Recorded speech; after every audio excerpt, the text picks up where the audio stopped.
আপনারা জানেন যে শেখপুরা এলাকার 17 নম্বর রেলঘুন্টি এলাকায় একটি শিশু বাচ্চা সে অ্যাবিউজের শিকার হয়েছে।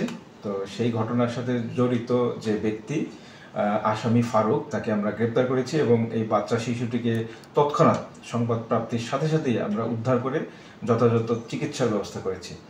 এবং আপনারা জানেন যে এই আসামিকে গ্রেপ্তার করতে গিয়ে আমাদের কিছুটা বেগ পেতে হয়েছে। স্থানীয় জনসাধারণ খুব বিক্ষুব্ধ অবস্থায় ছিলেন, আমরা তাদেরকে প্রশমিত করেছি এবং খুব দক্ষতার সাথেই আমার অফিসাররা এই আসামিকে গ্রেপ্তার করে থানায় নিয়ে আসতে সক্ষম হয়েছে। তা উক্ত ঘটনায় আপনারা জানেন যে ইতিমধ্যেই নিয়মিত মামলা রুজুর প্রক্রিয়া চলছে। আমরা পরবর্তী যে আইনি কার্যক্রম সেটাকে সমাপ্ত করে আসামিকে আইন আমলের আওতায় নিয়ে আসতে পারবো।